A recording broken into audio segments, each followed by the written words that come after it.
All right, welcome to the Party Pals, GRC Mafia. Thanks for hopping in, everybody. I see 8-Bit and Cam popping in, B-Dubs, GRC Mafia. So right out the gate, we're here to break down barriers, foster collaboration and community, working towards a more secure future all together. Definitely a learning and growing environment. Definitely want to throw that out there at the gate. Some of the different guidelines. So this is our Friday AMA. We meet up every single Friday at 11 Central. Just for a more casual format, AMA, open stage, what are you guys working on? What are your guys' wins and so forth? Just more of that community aspect to foster that as well. And it gives everybody a much larger chance to throw out what they're working on, resources that they have, questions that they might have, and so forth as well. Now, if you do choose to come up, I did drop the studio link in chat if you'd like to come up and socialize directly, although you're more than welcome to hang out and chat as well. Definitely ask questions, share resources. If you have any links, like you want to share your LinkedIn or other social media and so forth, the best place to do that is inside of our Discord server. So if you head on over to our Discord, I'm dropping the link for it. Then you can go over to the live chat channel and drop like your social media profiles there. If you do happen to share something that you don't want to be public, definitely let me know on Discord or LinkedIn. You can also contact me at contact@studygrc.org. Now, if you do come up on stage, definitely turn on your microphone. You do not have to turn on your video, but that does give you a lot more opportunity to directly chat. And then also, at least in my opinion, it's way easier to talk than it is to type out, especially if you guys are Team Mobile. Welcome to the Party Pal, AB, and then also BenTech as well. I do see AB throwing the GRC Mafia. If you're trying to grab that badge, that's only enabled on Thursdays for our primary meetings. I definitely understand, life gets in the way and so forth. And I know AB mentioned in Discord that he had missed the opportunity there. Let me grab my badge back. I know Friday won't work for that though. Yeah, only Thursdays. Unfortunately, we do have to keep that somewhat sacred. All right, let's see here. I think I got that out of the way. Let's go ahead and progress here. So, of course, you guys are probably familiar, although I'm going to drop it again. So, B-Dubs not only puts out a blog article every single Monday about cybersecurity GRC, along with a video walkthrough, like talking through the article itself, so you don't even have to read it anymore, which I find is great. But also the CISSP study group as well. The links are in chat there. So on Tuesdays at 3 p.m., Tuesdays at 6 p.m. Central, Saturdays at 3 p.m. Central, is the CISSP study group. That is live on B-Dubs' channel. And then we hop into the Study GRC Discord server, and there's a role in there that you can collect as well. If you guys have any questions, definitely drop it in chat.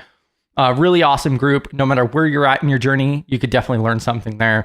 And the VC meetup afterwards for Q&A is absolutely phenomenal. And then also, of course, we have our website as well, studygrc.org. You can find the rest of the platforms that we stream to. And you can also check out our calendar and the resources page. I'm hoping to update that resources page a lot here in the near future. I have thousands of bookmarks that I hope to somehow put in a format that's not overwhelming and easier to navigate. As of right now, I think we have maybe 50 resources or so on there, which is still providing a pretty good starting point. Always looking for more to add on that, but then also add to my archive as well. I've had several people recently send me stuff, and it's absolutely awesome. Worst case scenario, I bookmark it, and then I send it off to people later on if the opportunity ever arises. And also the calendar, we got our stuff booked out. I may actually pull that page up here in a moment and talk about that a little bit. How is everybody doing? GRC Mafia. Any big wins? We made it to Friday, so congratulations. And I'm going to pop this open here in a moment. I'm also going to go ahead and mention, so we do have sponsorship slots available. So, of course, there are costs involved with this. I don't want anybody to feel obligated. We do have the donation option if you so choose. But then also we have a merch shop too, which I want to spend more time on as well. I hate editing, and I also am not that great at graphic design. But if you guys have ideas for the merch shop, definitely let me know. Bam, GRC Mafia. And then that giveaway, Cam won that. So congratulations. But next Thursday, we'll release our next giveaway. If you guys have ideas for what you guys want to see on the next giveaway, definitely drop those as well. And then let me go ahead and move away from here. I'll come up on the big screen for a moment. Double check chat. And I was going to pull open our website here as well. So our website has a lot of cool stuff. I'm going to go over some of the calendar stuff here in a moment, but let me double check chat here. Let's see. Oh, that's the wrong button.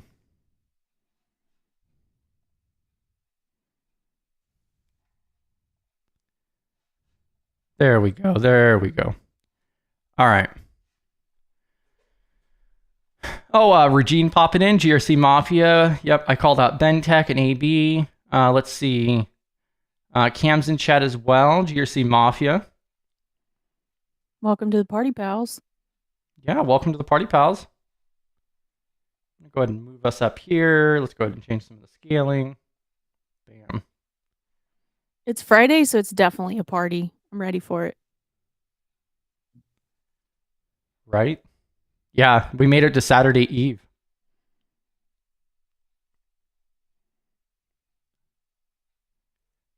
Yeah, I'm just catching up on chat here real quick. AB saying hi to everybody.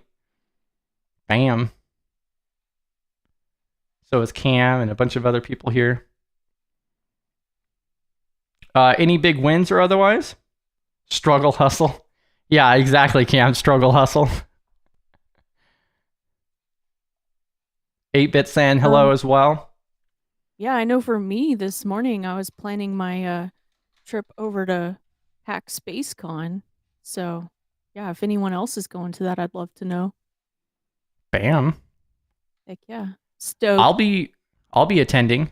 So I will definitely be at Hack Space Con in May. And yeah, I'm actually really excited about it. So maybe a little unhealthy relationship I have with space systems at this point. If you guys aren't aware, there is Tim Fowler. He has some different like intro courses that he's done with Anti-Siphon. I believe he works for Black Hills.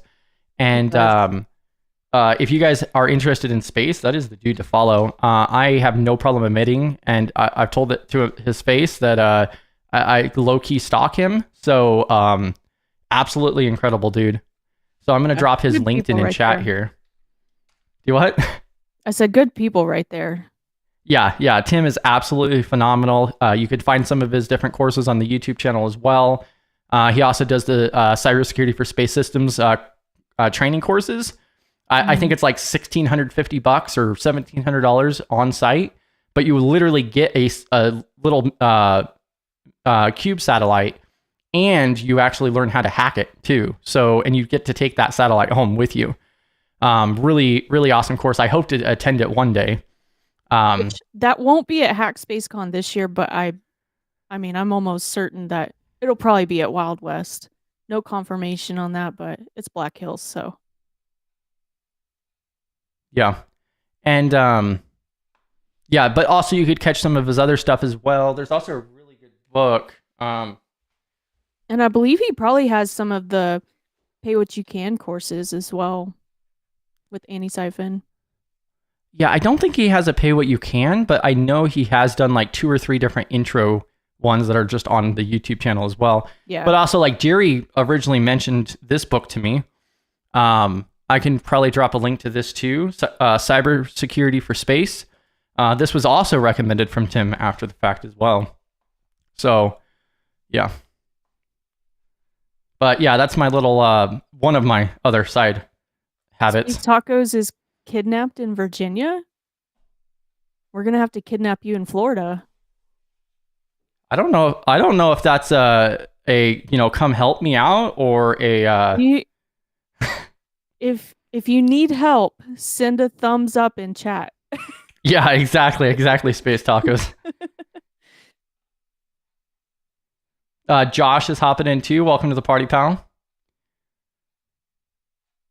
Cam says that they were up too late. I have enough caffeine in me for the day. Caffeine drops off so quickly. It's something you got to drip out throughout the day, but that's my opinion. Yeah, my caffeine is almost empty, and I was also up way too late last night. Yeah. My teenager even had to tell me to go to bed. It was bad. Space Tacos is being forced to celebrate the birthday. Ouch. Wow. See, I just disappear. I turn off my phone and then I just disappear. so that way nobody can kidnap me.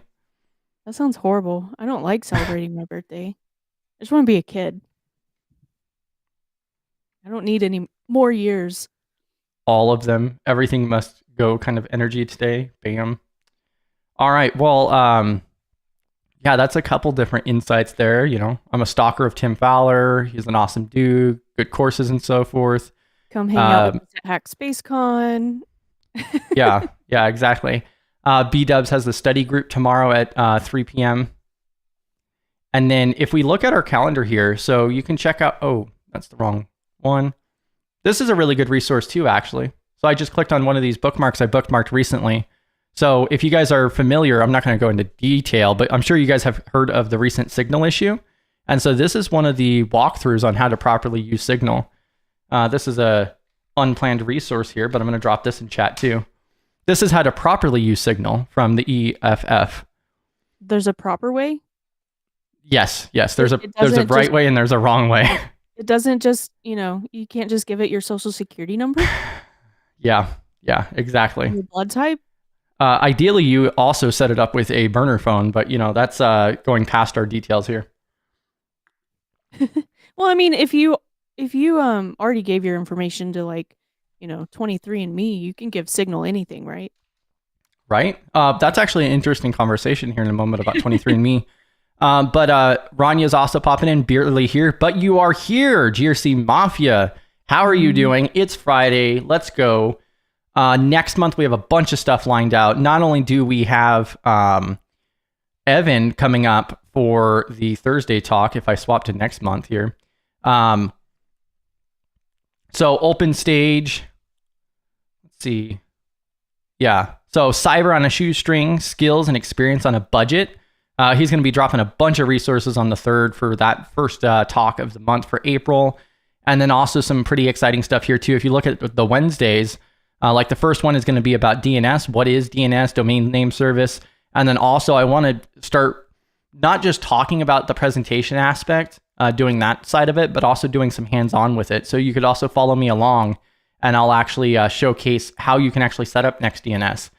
That's probably one of the easiest methods to use other than Cloudflare, but I'll actually showcase both of those, which are very easy to configure and start using. There's a lot of benefits to that, including less ads, faster loading times, but then also it's done over an encrypted connection there, encrypted protocol, so that way like your ISP can't or shouldn't be able to eavesdrop on that.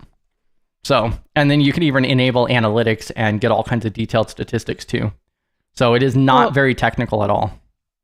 I mean, to change the subject, Cam has an interview, customer service for an IT company on Monday. How does everyone feel about just getting a foot in the door with IT at large, especially for a career shift person? Well, first of all, congratulations on getting the interview. I think that's awesome.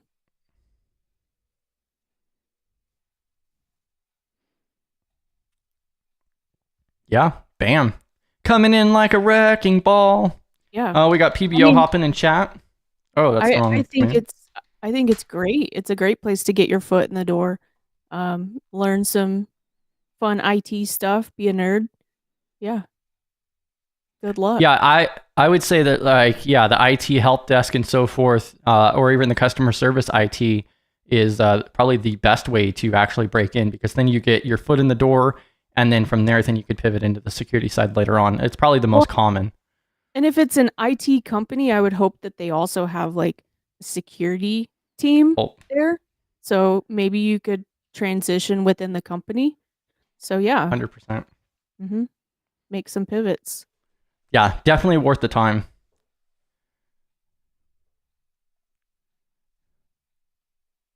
Josh says, no signal. What are you talking about? Funny. Yeah, and if you guys do use Signal and so forth, if you actually look on my Discord profile, I even have my Signal username in my Discord profile. So, bam, I do use Signal. It's not bad. Discord is my primary, Signal's my secondary. Space Tacos, That's why I got kidnapped, B-dubs. I never celebrate my birthday, but I'm chilling with super awesome peeps, so it's really fun for once. Well, I guess we won't kidnap you then, Space Tacos. We will in May in Florida. We're going to have to. Yeah. But yeah, happy birthday as well. Space Tacos has to go to Hack SpaceCon. Come on. It's space. Yeah, and so Cam also mentions the DNS walkthrough real quick too. So not only the DNS, which is really easy to configure, not very technical at all, but really good information, and it's a really good privacy and security step to take that's really easy to deploy. But then the following Wednesday, I'll be talking about what VPNs really are. You'll see a lot of video content out there, notorious for advertisements. A lot of people, especially those outside of the space, don't really understand what a VPN actually does. Yes, it has a benefit, but also there's downsides to it as well. And it's not like a perfect solution. But to get more details on that, you could watch it on the 9th. So join us on the 9th to cover that. And I'll actually be showing you how you could set up your own WireGuard VPN as well. I'm not sure which platform. Maybe it's going to be AWS or DigitalOcean. Maybe we'll just do it on the computer directly. But it's a very easy setup as well. And then you can even set that up on your mobile devices and so forth. And then we have password managers. You guys may or may not be surprised that a lot of people still do not use password managers. It is highly recommended. It's a best practice. And then we'll also show you how easy it is to start getting that set up. And it's a pretty straightforward process as well. And then also on the 23rd, then I'll be going over browsers. So there's multiple browsers out there. I personally am a fan of Brave. And so I'm going to focus on the Brave configurations.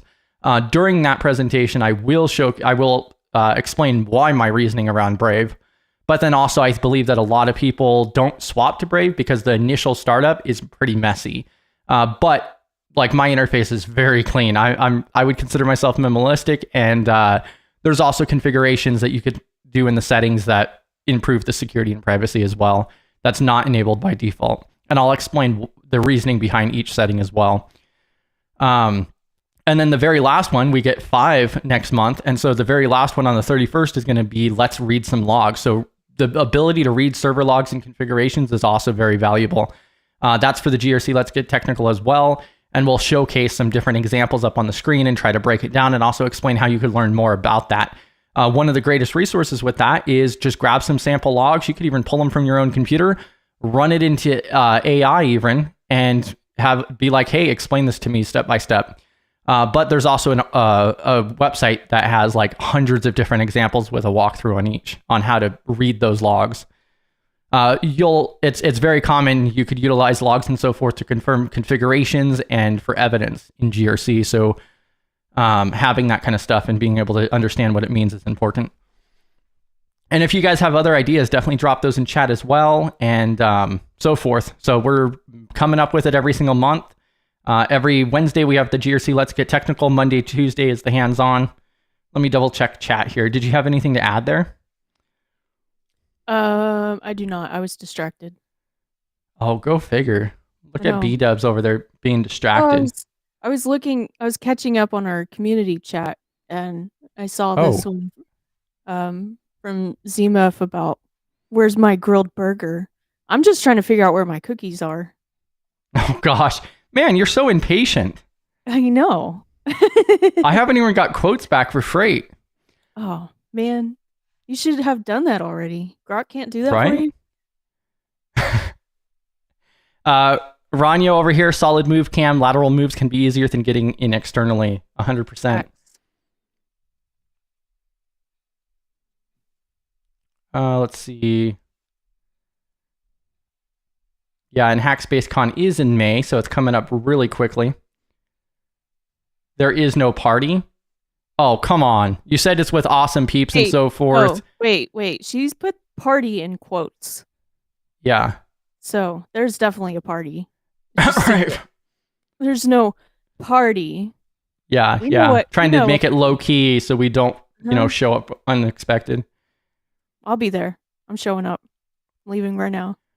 Yeah, and legitimately, Cam, like this is just some of the different stuff that I see and some of the feedback that we've received, but definitely let us know what you guys want to see as well. These GRC hands-on ones, let's get technical. I think are really, really valuable. And like we started ramping up from some of the fundamentals, and now we're working into like more of the hands-on that I'm trying to implement.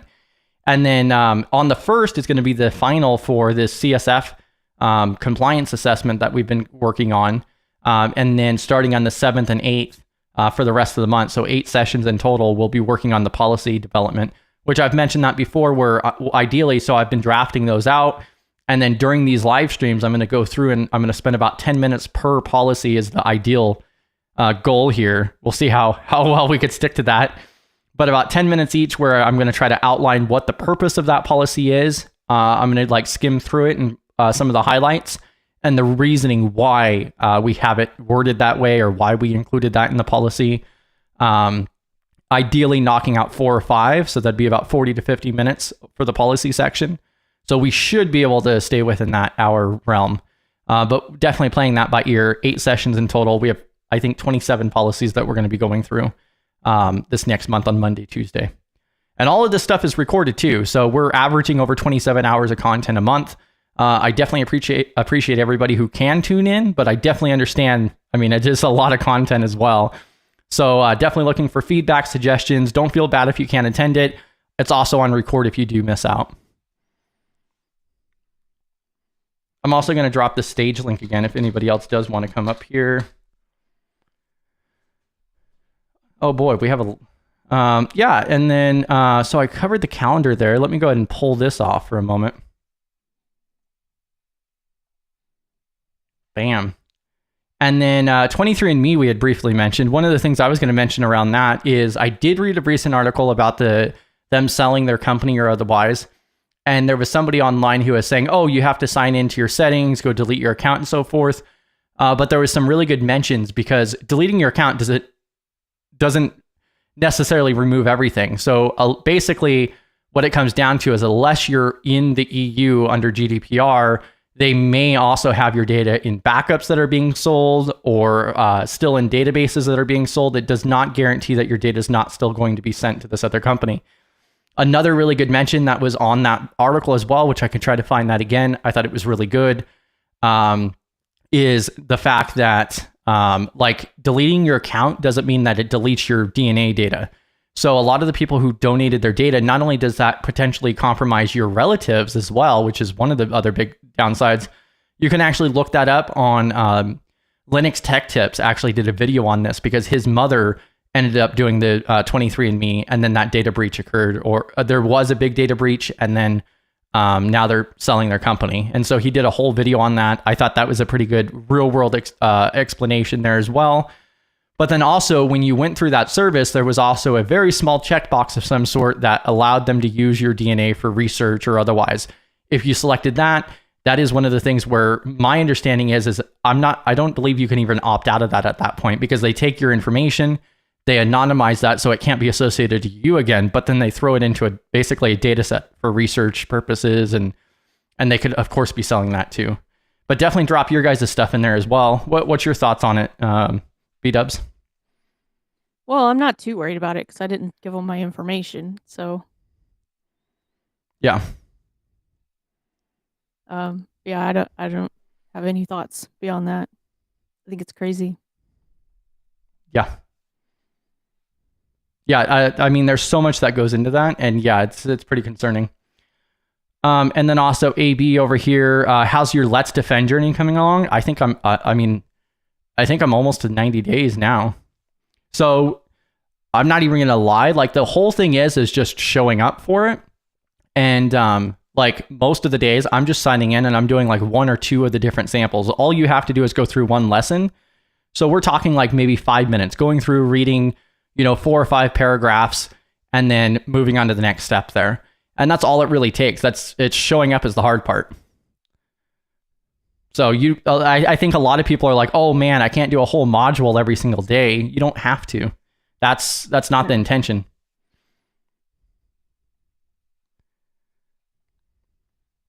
What about you, B-dubs? How's your K8? My what? I'm studying CISSP Jibby right now. Yeah. Well, there's also a really cool platform. Did you want to share about K8? It's not K8. Jibby? It's Kubernetes. What is it? Um, I don't remember offhand, but Jibby has a well, really awesome platform too. I think it's also great for children. oh, it's KC7. KC7, that's what it is. See, look how Yeah. horrible I am on a live Wait, stream. Can't even remember. K8. K8 is Kubernetes. Come on. I've been reading too much from Graham Helton. Yes. So kc7cyber.com. And what it is, it's the free cyber detective game. I have put a lot of time into it. It's so much fun. I enjoy it. What it does is it takes you through, what is it? What's the, so like a sim, Sentinel. The people who are designing this, a lot of them work at Microsoft. So what is the language? My mind is just like, it's Friday. Are you talking like the KQL? KQL, yes. My Friday brain is just like blah. Fine. It's been a week. Yeah, it has. So KQL. And if you don't know this, there's two different types of KQL. This is the Custo query language. So it's the language that you use in the sim, such as Sentinel. I don't know if there's another one that uses this particular KQL, but I know it's definitely Microsoft.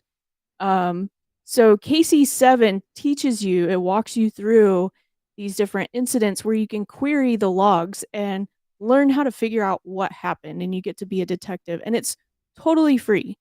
So they have not only where you can query the logs, but they also have like a daily question. So these change month to month, but they're posting a daily question every single day on some kind of cybersecurity topic or what's been going on in the news lately. It may test your knowledge. It may make you do some research, learn about some of the recent events, such as 23andMe. Who knows? So it's a lot of fun. Highly recommend it. Bam. Did you drop a link to that? I will drop the link right now. KC7cyber.com. Bam. Yep. Here, let me do this real quick. Bam. Bam. Bam.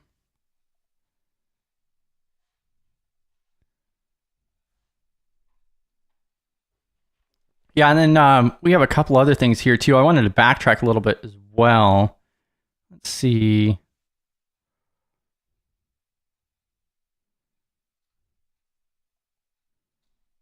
All right, bam.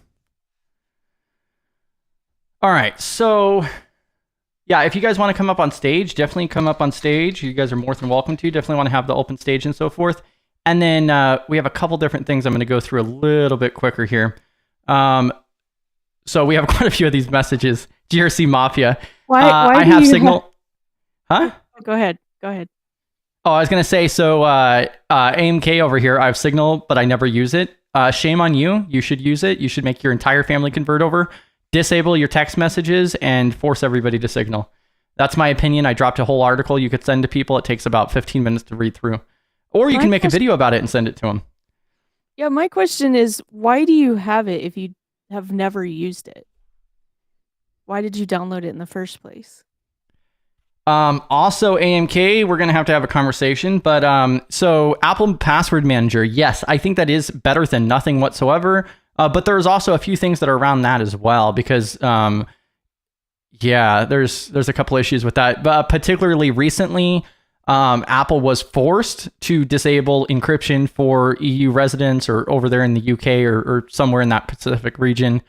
And so you have like a deadline to where you have to disable your encryption, which allows them to be able to call that in the courts, submit equivalent to a warrant in order to obtain that data, which may also include your passwords as well, because that's what's saved in the in iCloud under encryption. Up to this point, it was encrypted to where Apple would not be able to recover that. But thanks to the stuff happening over there in the EU and them being and pushing for anti-encryption, they've tried to pass making encryption illegal in the entire region before. Thankfully, that hasn't been passed twice now. But definitely a concern. And one of the biggest concerning things from a privacy standpoint is if they could do it, what stops the US from doing that? So other countries may follow suit. So there's a follow-up on that he posted as well.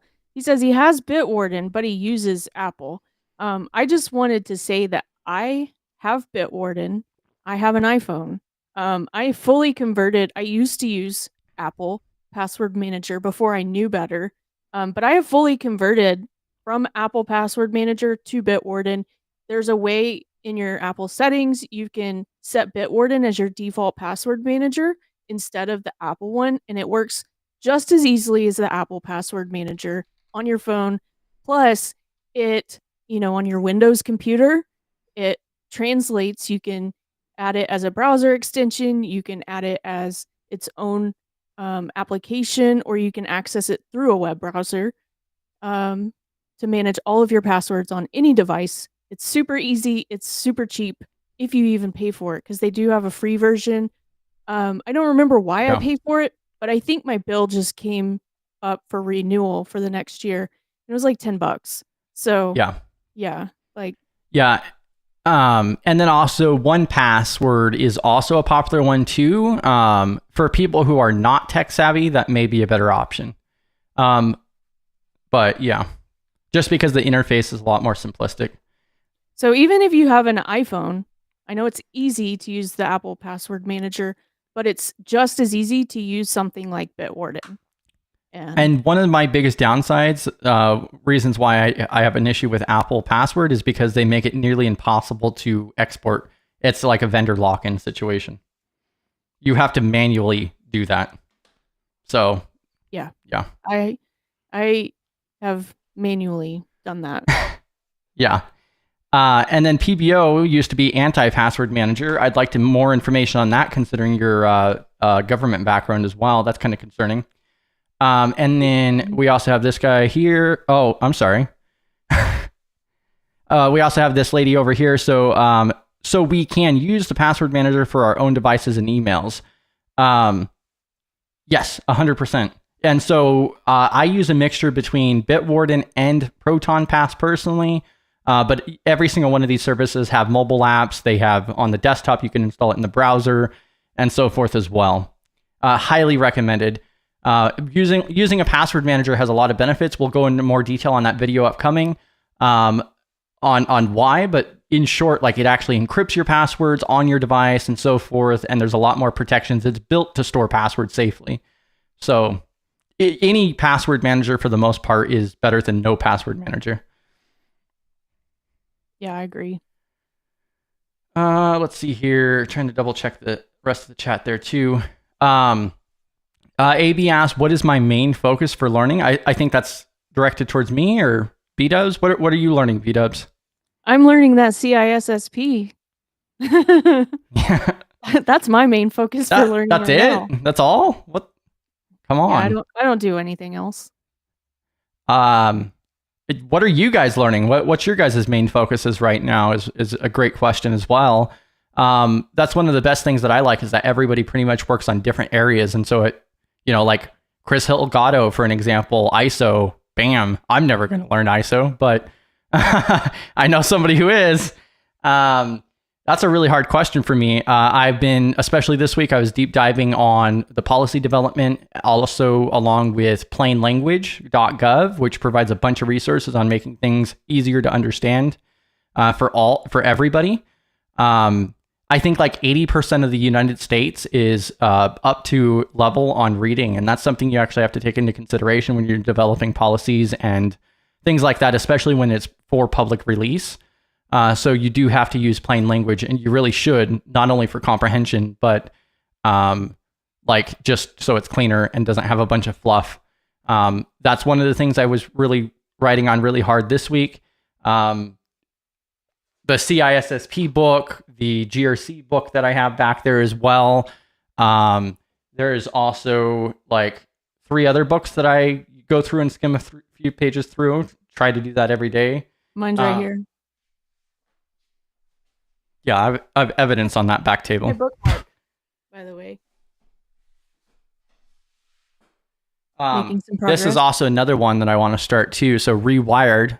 This was actually from one of the marketing companies, one of the consulting companies, um, about Rewired, and so it goes into some pretty good detail on like metrics and communication and all that kind of stuff. So I I think it was, they don't have it like plain and center here, but this was like Deloitte or one of those big four consulting firms. So, or at least these people worked for them. It's called Rewired. Well, and I want to add too, like CISSP is my main focus, but I'm learning right here, right now. All these live streams, I'm everything y'all are learning, I'm probably learning too. So, yeah. Yeah, and that's like the hardest part is like I wouldn't say that any one thing has a focus, because like literally every Mhm. single day, not only for the live streams but also within the community itself and things I come across, people send me things. So like in a single day, I may go across 12 different topics, honestly, and Right. all of it is a drip in the bucket. So yeah, So I have a focus, but there's tons of things outside of that. yeah. Let's see.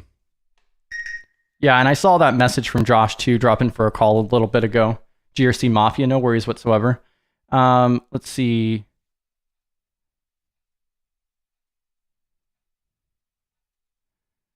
Also, 8-bit mentions using both Signal and regular texting.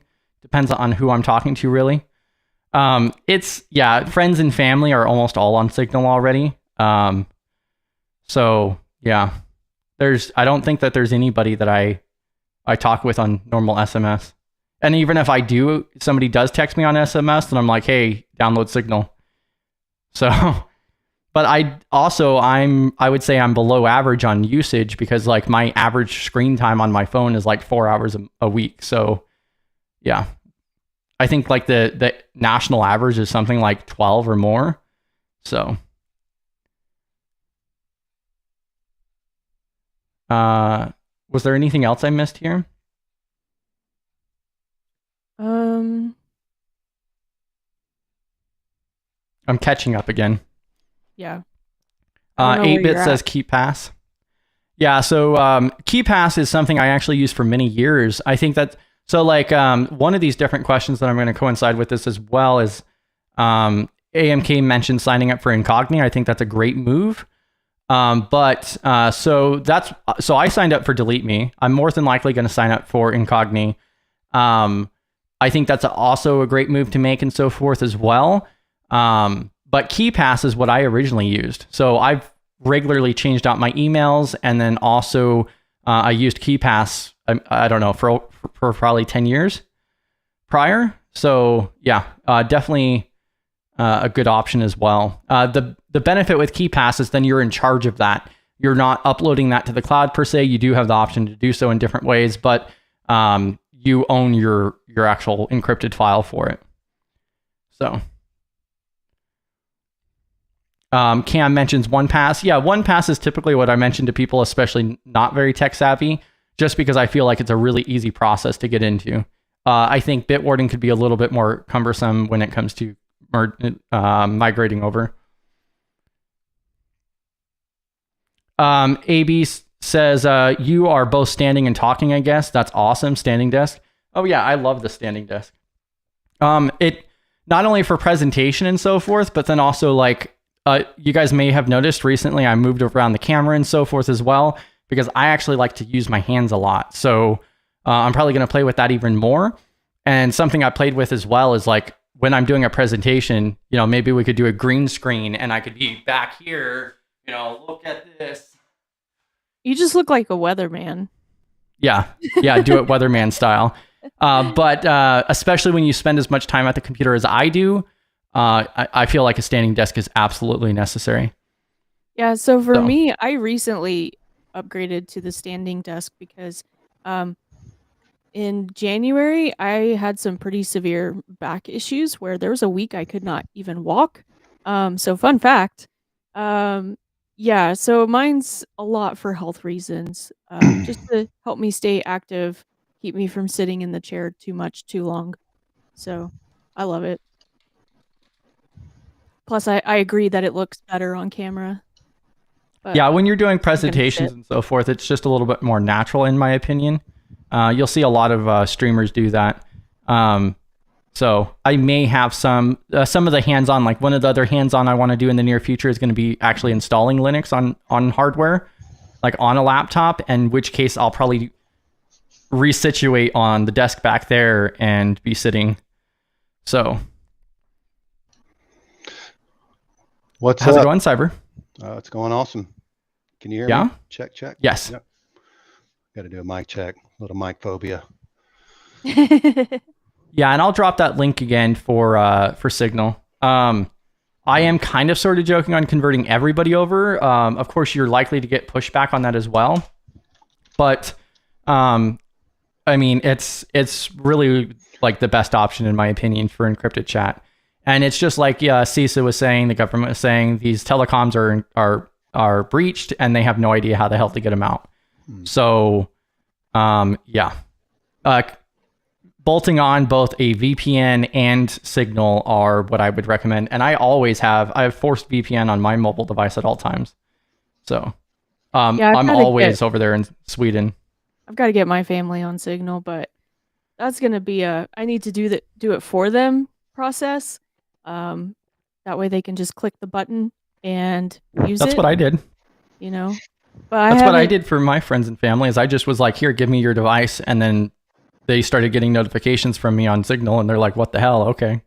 Yeah, that's what I need to do. I just need to make the time to do it. Yep. I dropped that link again for you though, AMK. What is this in regards to the Sec Plus? There's a question there. And then we also got David popping up. GRC Mafia. Talking about the backdrops and everything. I was like, well, you know what? You can't just beat your kitchen, right? You just get the little kitchen view and the mobile phone as you're trying to get some lunch and listening to you guys rock it. You want me to we can do a we got to get with 8-bit to do like a cyber chef in the kitchen, like play off the words there, a cybersecurity, facts and details or walk through while he's, in the kitchen and play off of that cyber chef. For those of you who don't know, there's a GitHub out there for cyber chef. That's a pretty cool tool. So I'd say it's pretty common. Definitely awesome to play with. Yeah. I'll drop the link to that as well. Some of them, I get lost in the features because there's multiple ways to do the same thing. And you can get lost when you're trying to do a quick, I don't want to say reformatting. What's the word I'm looking for, B-dubs? When you're trying to bring Friday in the brain, ASCII so characters or whatever. Yeah, you know what I'm saying. Yeah. Yeah. You're like, but I love Cyber Chef is awesome and definitely it needs to be used for CTFs. If you guys, anybody on here is thinking about doing any CTFs, the Meta CTF Cyber Chef should be one of the first things you look at. Yeah, if you have any crazy puzzles and you can't read what it is, first thing you do is throw it into Cyber Chef. Always. Mm-hmm. And hit the magic button. It works half the time. Well, I'm going to cook me some lunch and I'm going to listen to y'all just jabber on. I mean, talk wisely about the world and everything. Wow. Oh, yes, of course. Jabber on. That's your segment, Chris. Call it jabber. Instead of jaw jacking, it's jabber on. Yeah. There you go. All right, guys. Let me grab this link. So it looks like people are asking for the Sec Plus details and so forth. So I did compile this article on X at least, just because it's an easy resource there. I'll just reply to Cam on this one. So I list out some of the different stuff that I used. I could pull this up as well. Let me see here.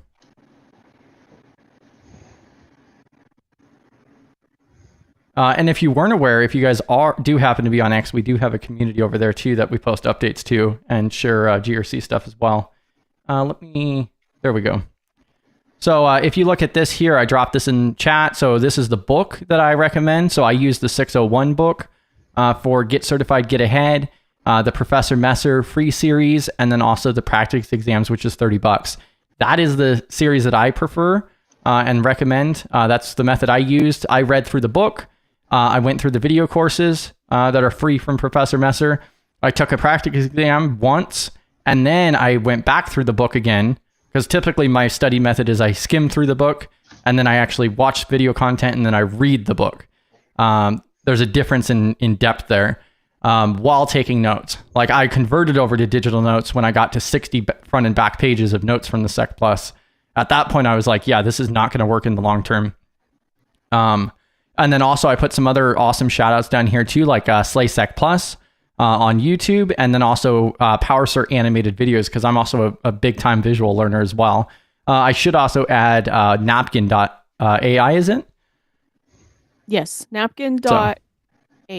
Yes, make sure you get the AI part correct. Because I've accidentally been to another site that's similar. Yeah. Not. It's totally different. Yeah, don't go there. Alrighty then. AMK does mention the A plus currently. Let's see. AB Showtime, networking and economics. That's pretty different. Two different areas. That's interesting. So if it's networking and economics, what kind of networking is it? Is it computer networking or people networking? That's actually a good point. That's something that like I always like get confused on too. Like when I say networking, that could be multiple things there. Yeah. Jeffrey, Linux networking and Docker. Docker is something I'm going to have to dig into here in the near future more so. Is Jeffrey installing CISO Assistant? That sounds like it, actually. That's what it sounds like. Have you played around with that yet, Jeffrey, with CISO Assistant? Especially with that lineup. Yeah. If you haven't, it would align well with the things that you're learning. So be a good project.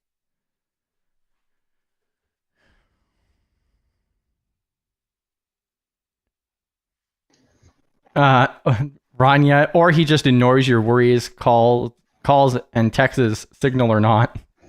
Facts. Straight facts. 8-bit self-host, you know me. Yeah. There's a little cloud over there. Follow up. Jeffrey said yes. Bam. GRC Mafia. Yeah, definitely let us know what you think about it and how that's working for you and so forth as well. Let's see. All right, now I think I'm actually caught up here. Bam. Computer networking. Computer networking and economics. Interesting combination. It's not a bad thing at all. There was actually a really good free accounting course that I was looking at before. I just have so much on my backlog, it's not even funny. Let's see. 1, 2, 3, 4, 5, 6, 7, 8, 9, 10, 11, 12, 13, 14, 15. I've 15 or 16 items on my backlog for courses right now. That's it? Yes. That's in my actual to-do backlog. That's not my archive. That's like courses I've committed that I'm going to go through. And some of those are like 3 months long. Professor Messer is the best. Watch all of the videos. 2x. Hey, not everybody can watch 2x. I'm making that perfectly clear right now. That's not fair. But for some people, it's better. You learn faster, or not faster, but you learn more easily because it forces you to sit there and focus on exactly what they're saying instead of your mind wandering off. So I watch things on 1.5 to 2 times speed, 100%. And then I add subtitles in case it's too fast I can't understand. Yeah, and happy birthday again, Space Tacos. You have a great weekend and birthday. You're Mafia. Happy birthday. AB Showtime over here. So what software do you use for creating slides? I guess your brother used the same software yesterday. Yeah, so if you guys present for Study GRC and so forth, I think a big issue a lot of people have is developing the slides. I'm sure you guys have attended a lot of webinars and things like that where it's thrown together in PowerPoint or it's not even full screen and things like that. And that's part of our quality assurance, quality control aspect as well. So then you can leverage the tools that we use. So what I'm going to pull up here is, so I did an entire video on AI usage actually. And let me go ahead and pop this open here. Bam, bam, bam. So I did this entire video. Oh my, It was 2 hours and 46 minutes long. I didn't think it was that long, but bam, GRC Mafia. So this was 3 months ago. I highly recommend going through it. I did add chapters and so forth, which makes it easier. And that's another thing. So all of the GRC, Study GRC live streams now have chapters on them as well, for the live streams at least, except for one, which if you find that one, let me know, because that's a hidden gem now, because it's over 4 hours and I haven't dealt with it yet. But I have the different tools listed out here, one of which I'll zoom in a little bit more, says gamma.app. And so this is the tool that I actually use here for the presentations. Now, the thing is that this is a paid app, so definitely check it out. We do a lot more presentations than I would say most people.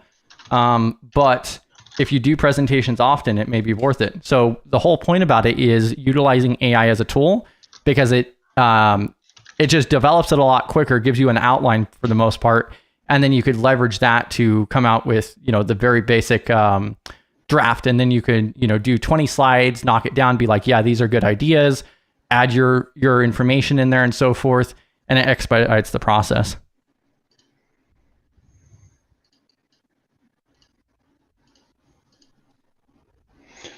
Chris, you can call any video that's long now, instead of GRC Mafia, just call it GRC Monster, because that's what you're going to need. GRC Monster? GRC Monster. There it is. Right there. That's the maybe if we get a sponsorship. That'd be a big one. Yeah. So if anybody out there has a connection to Monster, that might be something that we'd be interested in, not only for our own addictions. We were literally about to say the same thing at the same time. Yeah. You have to do something like really wild, like, I don't know, something crazy and edgy and stunt like while you're doing security. They'll probably do that. I don't know. Skydiving with cyber, something along those lines. Running with the bulls. I mean, we could do something like risk analysis of, what is that, base jumping? Yeah. I bet we could come up with something creative. If you're watching. Yeah. We could figure it out. I've always wanted to skydive. Yeah, me too. I actually had it booked out, and then unfortunately I was unable to attend it. So yeah, not because of my own mindset on it though. I would love to do it though. What about you guys? Would you guys jump out of a perfectly good aircraft? So my plan has always been, and it's been this way like since I was a kid. Yes, I want to go skydiving, but my plan is to wait until I'm much older. Maybe my 80s. When you have a high chance of heart attack. Yeah, and that way if something does happen, hey, I lived a good full long life, and I, went out having fun. You're gonna get that booked out, Cybercycle? Maybe. I was waiting until my youngest turns 18 and see if he wants to do it. The other two kids already do that in the military, so that'd be old news for them. So, bam. I'm absolutely not gonna do it while I have kids under 18. Don't rely on me. No way. The chances are pretty slim of anything going wrong. But it's still a risk I'm not willing to accept. It's like a 0.3%. I mean, still a risk I'm not willing to accept. Yeah, you gotta go tandem first. So you can do tandem every time. So there is when I was looking at it a few years back, you could actually go through the training on ground, and then your first actual jump does not have to be tandem. So the really cool thing is here in the DFW area, we have this place called iFly. It's an indoor skydiving park, I guess. But yeah, it's this huge cylinder, and you get inside, and there's a massive fan that blows you up into the air, and you I guess feel like you're skydiving. I've not done it because it's, my gosh, I don't remember, but over $100 a person. Yes, very expensive. Groupon. Yeah. And so my oldest kiddo has wanted to do it for, I don't know, 6 or more years, and I'm like, you're gonna have to ask the grandparents for that one. Yeah. That reminds me. Yeah, that reminds me. There was a short period of time where I got like really into rock climbing, and so out there in Phoenix, there's a huge indoor rock climbing arena. And like I think the tallest wall that they have is like 150 feet or something like that. And like for a year, I was going like every single weekend. It was awesome. It was like $30 a week, but yeah, it was a lot of fun. Mm-hmm. Back in my good old days. There's no way in hell I'm doing that now. Also, Cam says I'm compromised. I'm 1.5 times. I never do anything more than 1.0. And even if there's even some videos where I'll even slow it down to like 0.1, 0.75. I am one of those people who cannot increase it whatsoever. I envy the people who can, because that would save me so much time. Yeah. I just try to like overanalyze the different topics as they're introduced and overthink it all. So I take a much slower approach to it, actually. Yeah, I don't think I've ever done that. I guess it depends on who the speaker is, right? If there's accents involved and stuff like that, because some of the accents, if you speed them up, then I don't know, you should go into black box decoding, because that's very difficult to figure out. Right. At 2x. AV Monster Auto Group. Monster Auto Group. So Jason said that he's been to iFly in Frisco, and that is the exact place I was talking about, is iFly in Frisco. I just want to know how you got your company to pay on their dime. Team building, I guess. Yeah, I was going to say team building exercise. I would love to know how to convince an organization to pay for me to go do that. That's what I want to know. Start with the waivers. Waivers. Yeah, that's 100%. Yeah. So that's going to be a new poll. You know, every board member has to jump out of a perfectly good plane. No, not while I have kids under 18. It's not happening. Oh, come on. You have a higher chance at something going wrong on the way there than the experience itself. You are not wrong. However, the less of those chances I can take, I will take. B-Dubs over here is going to be, you know, the oldest person to jump out of a perfectly good aircraft. So you're going to have like a Bucket List 2 movie, and she's going to be in it with somebody else, and they're diving out of the airplane. I don't know if you know the first Bucket List. I don't know, but something about jumping I saw the movie a long time ago. Something about jumping out of the airplane when I'm 80 years old sounds really exhilarating and fun. I'm excited for it. Yeah. Well, go 80. Or get to 80. Yeah. So Cam has jumped out of shoddy Cessna. So those are small planes.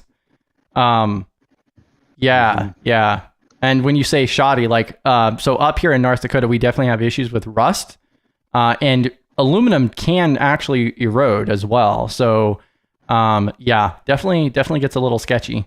There was actually at one of the places that I was at before, there was a nearby recreational airport, and there was a huge incident because one of the little crop planes, which was a Cessna, I think it was like a Cessna 170 or something, landed, and then their landing gear broke because of rust. So literally they went to land and it just, the leg snapped on it.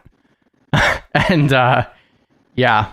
But hey, at least they were on the ground. Yeah. There was no injuries, but still. Pete Rose into the home plate with that one. Yeah. Yeah, they quietly went home and changed their pants after that incident. I knew of the people. Yeah. Oh man. I don't think they flew after that, to be honest. So, I don't know if I'd go. I don't think I'd do it in a small plane. So speaking of iFly in Frisco, Cam over here, I really like his approach. How did you get your company to pay for it? Whoops, I clicked the wrong button. Hang on. And then, are they hiring? Yeah, exactly. Yeah. I like that approach. Yeah, no issues, AB. I know that people will have to drop. A lot of this is during lunch and so forth. I appreciate everybody hopping in. We probably will start ending it here shortly. I did want to go through more of these messages, though. But yeah, GRC Mafia. Let's see. How many cookies will it take for B-Dubs to skydive? Oh, God. I don't know if... I mean, that's yours. I got a good idea. It'll take me 14 years in cookies. 14. So what is that in cookie coinage? I don't know. Cookie currency. Do I need to make some cookie coins now? I think you need a cookie Some Bitcoin. cookie crypto coins? Yeah, cookie crypt. I've made some coins before. It was fun. They weren't real. I don't know what I'm doing. It's just fun. And it was a team building thing of sorts. Yeah. Yeah. As long as it was optional. Optional. Well, at iFly, yeah. I mean, unless you have a health reason, then you're not up in the air in an airplane. It's a building with a fan. So like one of the team building exercises I did is for a stint I did tree service. So I was climbing trees and cutting limbs and so forth. Unrelated to the chainsaw incident. But one of the team building exercises that we did there is, which I thought was really stupid, but we climbed like 6 feet up a tree, and then we have our harnesses, and then we have a team member who's holding the rope, and their job is to make sure we don't hit the ground, basically. If you guys are not very familiar with it, there's a whole thing around physics on gravity. And so if you drop... What? Yeah. So like you have your lifeline. And so for like, it's a huge issue actually. So especially for people who climb towers, basically if you actually use your lifeline, you're going to be permanently disabled the rest of your life. A lifeline will save you from falling to the ground, but it will shatter your pelvis. It'll tear things. You could bleed out, internal bleeding, all kinds of different issues, even with a lifeline. But that team building exercise was, kind of interesting because we purposely just was like, haha, you hit the ground. Smart. Don't trust me. Trust yourself. Yeah. That's the team building exercises we did. Not recommended, which also dates back to that occupational safety video we had the other day. Highly recommended. 10 out of 10. Yeah. That's some important stuff there. Also, I will not be 80 in 14 years. Or maybe I will. I have secrets. No, I'm just kidding. Oh, gosh. What is your secret? No, in 14 years, I guess I could reconsider if someone's giving me lots of cookies because, then I won't have kids under 18. So that's my secret. By the way, this just in with the iFly. So they have a spring break special right now. Oh. Mm-hmm. For 5 people, $393. That's not. Oh boy, is that how they get you roped in? Yeah, so $80. I need 4 other friends, 4 other paying friends. Sure. To split that with me. So I only pay for one person. Yeah. I'll send the kiddo. Yeah, I think when I booked mine, I think it was like 150 a person or something around that range. But that was actually sketchy. So that's when I was living in California, and I believe that was the one that was nearby Sacramento. And they actually had like multiple instances. Like they are above average in issues there. And like one of my relatives was like, that's like the worst idea. Like you want to skydive and you're going to go to the lowest rated facility to do that in the nation. And I was like, but it's the closest one. I'm not driving to Reno, Nevada for this. So I really like this. Gravity, risk, and compliance. Yeah. Behind that. Yeah. Just by falling 6 feet, it's like 10 times your weight. And so that's something that they teach you when you're climbing and so forth, because like it'll save your life, but yeah. And so most of those lifelines, they could be anywhere from like 4 to 6 feet. So yeah. I think just stubbing your toe and trying to catch yourself, that's enough of a sample for me on, because you spaz out on the way down trying to catch yourself. I'm like, man, you end up injuring yourself just stopping yourself. And I've seen people who they just like trip over a curb and then they break their wrist. So shatter their hand, things like that. I feel personally attacked right now. Is that you, B-dubs? Are you like tripping over everything, breaking bones? I mean, I may or may not have, I cannot confirm, but I may or may not have tripped over the concrete edging on my flower bed onto my front porch and broke my hand.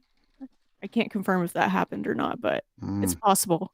It's on a Ring camera somewhere, I'm sure. Thankfully, my camera was currently disconnected at the moment, so it is not recorded. Thank goodness. Your pride isn't though, so it's 5.9 availability. My water bottle has permanent scars from the concrete. I threw it. Yeah. All right, and then I'm going to go through some of these questions again here. So, Cam, oatmeal chocolate chip cookies may or may not be on the way to Fargo. There's really no way of knowing. There really is not any way of knowing. Hey, I 100% guarantee they will make it to B-dubs. Yeah, I bet. 100%. I Oatmeal will chocolate chip? verify. If I get cookies from Fargo, I will let the community know. That way you can confirm that they made it to me, but I don't know if I trust them. We'll see. We'll see. We'll see. Josh, looking forward to those policy workshops. A gluten for punishment, I guess. Yeah. I mean, I policy is such a big part of GRC nonetheless, and way more than GRC even. It's extremely crucial, and there's so many different things that go into it. So I'm pretty excited about that. The videos we have lined out for next month are really awesome. Like, even in comparison to what we've been doing lately, we did do that ramp on for some of the fundamentals, and now we're going to start doing more of the hands-on stuff, which I'm really excited about. Yeah, I'm excited about it. Also, we're going to be publishing those like as templates as well, so other people can use them too. Yeah, I'm really excited about it because policy creation and updating and whatever, just documentation, it's one of my favorite things. And I've heard that that's not very common, so I guess I'm a super nerd or something. I don't know. But Nerd! I love policies when I'm like writing it. I love it. And also earlier, 23andMe conversation, Rania said you can request data destruction through your account, and you can revoke the rights to maintain your physical spot sample. Yeah, there was a whole conversation on this before because there was some issue because Josh mentioned later on too, is that that is once a data gets anonymized at your permission, is it yours anymore anyways? So that's one of the biggest problems is that so the data that's associated with your account may be deleted, but if you ever gave them access to use that data for research or otherwise, it may be impossible for them to even destroy that. And then also the other problem is that at least my understanding up to this point is that most of the data destruction is for those who they have to comply with GDPR. So, but yeah. And also from a privacy standpoint too, once it's anonymized and you give them permission to throw that into a data set for research, you've signed a contract for that at that point is pretty much my understanding of the law for that. So you got to read that. What was that? You got to read the fine print on all of that stuff. I mean, it's correct. Usually has a footnote to a footnote to a footnote, and it's in there. Yeah, and that's like one of the biggest issues around the privacy nowadays is that we're not reading the fine print. We don't understand what we're agreeing to. And when you agree to something, like Atlassian, for an example, me and PBO went through and did a business impact analysis for that. And inside of the fine print, it outlines that they have worldwide, unrevocable permissions to use your data however they want forever.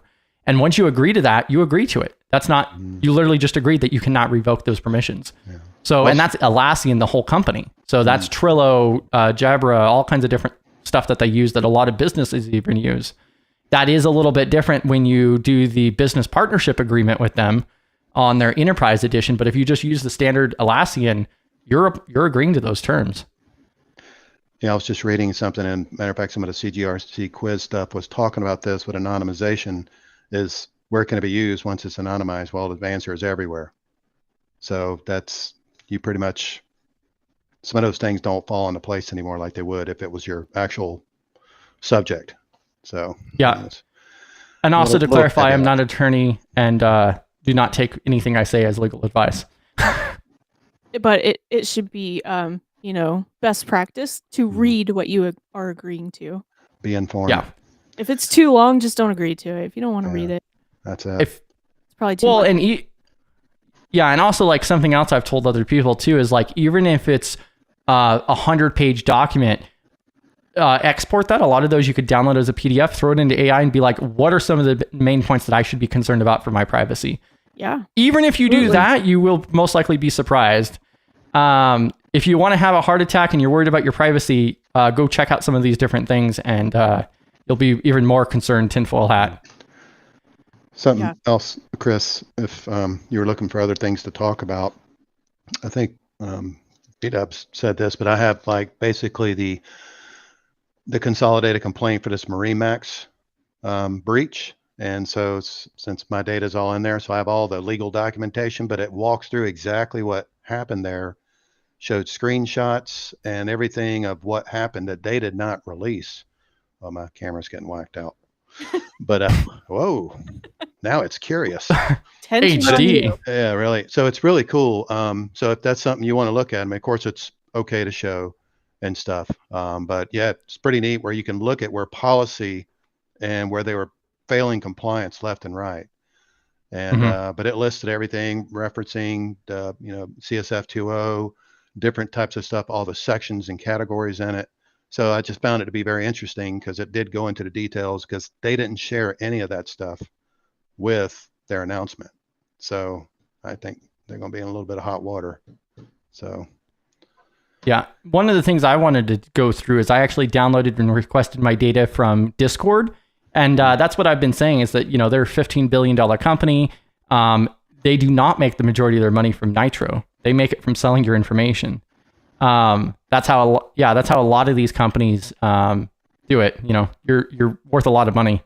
There are a lot of details to that though, too. Like we could go in some deep dives on that aspect. Yeah. But yeah, I mean, different real world examples like that are useful to actually showcase. Yeah, Yalamed also mentions that it was lonely over on LinkedIn Live. LinkedIn, honestly, it's just to get people on our LinkedIn's moved over. The chat experience over there is absolutely horrible. I have no idea why. They're a massive company and they have the worst platform for live streams, by easily. So yeah, I do recommend YouTube, but also if you do watch Twitch, maybe you prefer that. The downside with Twitch is more ads, and they do like 90-second ads or something. Jeffrey mentions, I started buying monsters from Daniel Lowry's videos. 100%. Out of everybody I know, that's the gentleman who needs, that is his signature at this point. His morning pour is his signature. Like out of everybody Monster should be going after, it's him. Yes. And then also a rusty plane. I started realizing my best way to the ground safely was skydiving. Okay, you're going to have to expand on this a little bit, Cam, because now I'm curious. Did you go up there to skydive, or was the parachute just on board because of the plane? That's because really now with this information, that's looking a little sus. Yeah. Like, did you pay for a skydiving trip, or did you just go in this plane with a friend and learn how to skydive in the process? It was a new version of Escape the Room. That's what it was. yeah, literally. So it's an escape room that you signed up for, and you didn't know you were going to be in the air? Yeah. Escape the plane? That would be one hell of an escape room, by the way. Like, oh, let's go for a plane ride. And then like just every parts start falling off the plane and a fire starts. Yeah. Escape. Yeah, fire starts in the back or something. Yeah, that's sketchy. Thankfully, the worst thing that's happened, I've only flown like maybe 5 times now. Like I think 3 of those was in the last, on these conferences recently. There was one plane that had one of the tires go out, which is not uncommon per se. It's like 1 in 100 takeoffs or something. But like a plane catching fire or something like that, I would never fly again. No way in hell. Like the likelihood is still pretty low, but no. I'm not playing no Final Destination. Skydiving by necessity. It's a terrible movie. There is a video on YouTube where a guy literally had a parachute on his back going through TSA, and they would not let him on the plane with it. Yeah. I would prefer to be ready than not. Like, just saying. Yeah. Josh mentions, what are folks' experiences working across the org to get data tagged and classified? Any tools you find better than others? Tools usually owned by infrastructure, but have security implications.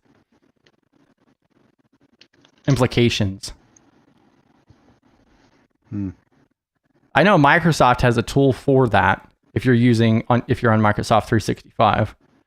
So, and 2, I'm in Azure, and there's a way in Azure to tag and classify. And I believe that you can kind of set rules for it and configure that. But there is a bit of a manual part to that as well, I believe. I've not personally done it. So I'm not super familiar. I just know it exists. Is that Purview that you're talking about? There is Purview, but I don't know if we are using Purview or not, to be honest. I'm not personally. Okay. So, yeah. But it's within the, so it's within like the resource, I believe. And it's been a minute since I've even been in there. I'd have to click to really remember. And so I've actually gone through and set up data classification with automation inside of Google Workspace before. I thought it was a really easy experience and so forth, but it looks like you're talking about an on-prem solution. I have no idea about on-prem. Yeah, I'm not familiar with that whatsoever. PBO would probably know. That would be my recommendation for somebody to reach out to, or we could throw that into the Discord server as well.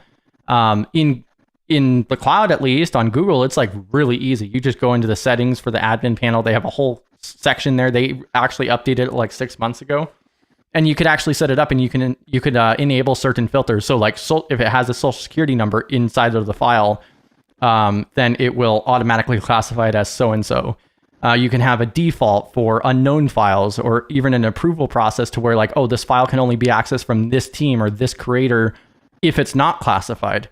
There, you could even set it to where like if somebody marks it as public or otherwise, whatever your public release classification is, then it has to be approved by this team or somebody on this group before it's actually available to the public. So it's a really easy interface, at least on Google Workspace I know of. I've heard some things similar with Microsoft 365 as well, but as far as like on-prem infrastructure, I have no idea.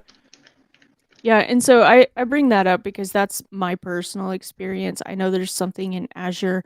I don't personally have experience with it because it is the product owner who's assigning those.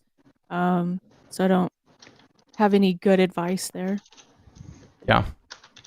But yeah, I think we're going to start bringing this to an end now. So awesome discussion topics and so forth. I think we could definitely expand more on that 23andMe. Maybe we can get PBO to do a video live stream on that topic, because that's pretty hot right now, even still. Well, now he doesn't even have to think about what he's talking on Tuesday. Yeah, exactly. He's supposed to be doing some of the AWS labs and so forth. Yeah. Yeah, and he says that he was talking about sort of adjacent to use DLP tools, discovering PII data where it should not be. Yeah. Yeah. I've heard of tools regarding that, but I don't have a name of a tool for on-prem.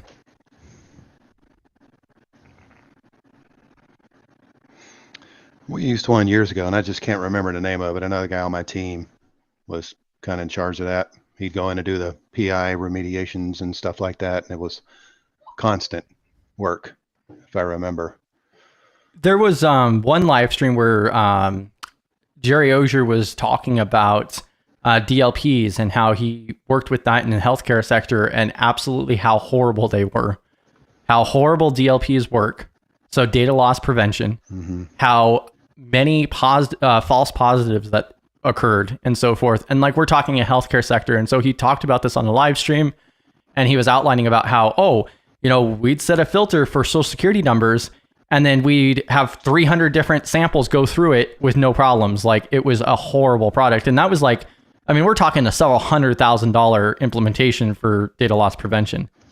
So he has not had great experiences with DLP, although, it also configuration, it's a pain to work with, was the gist of it. It's got necessary a learning component to it also, right? So, it's got to sit there and kind of watch stuff and build a catalog, and it has threat intelligence and all kind of stuff. These things, microwaves have threat intelligence now, so it's, I think like the gist of it was the fact that too many people just set up a DLP and then leave it alone. It's an ongoing occurring thing where, like you said, you have to look at the logs, you have to do samples, you have to, very organic. It's ongoing. Mm-hmm. Yeah. Mhm. So PBO says AWS, Macy, and Microsoft Purview. Yeah, and then Josh says DLP is a cat and mouse game of fine tuning. I believe it. X. Yeah. I've heard some horror stories, and not just from Jerry either. Yeah, and then PBO, I don't know how long you were listening in or how long your nap was during the session. But also, what do you think about doing another 23andMe video? I believe you had one already, but now they're going through more processes here. And now there's like questions out there on, how far you can delete your data or not. Even concerns over like a limitation if you're not in the EU. But I think that would be a pretty good deep dive topic to go down on a rabbit hole with. But yeah, so we're at an hour and 22 minutes. So you guys gave us an extra over 22 minutes of you guys' time today. Thank you guys for hopping up. Did you have any final remarks, Cybercycle? No, I wanted to jump in earlier, but I was tied up with some other stuff. But yes, been fun. It's always fun. Always fun. No worries. Awesome to have people come up too. And great chat today. We had amazing topics, some that we need to circle back around on. What about you, B-Dubs? It's Friday. It's the weekend. Take a break. Go touch some grass. And I'm excited for the CISSP study group tomorrow. Bam. I'm going to go ahead and drop that in chat again too, so you guys have the link for that. I'll catch you guys in Discord, which I'm going to drop the link for as well. You guys have a great weekend. Thank you guys for hopping in. Awesome conversations. And maybe one day we'll have a team exercise, community exercise, jumping out of a perfectly good aircraft that might just be a little rusty. But yeah, you guys have a great rest of your Friday. Have a great weekend and catch you guys later.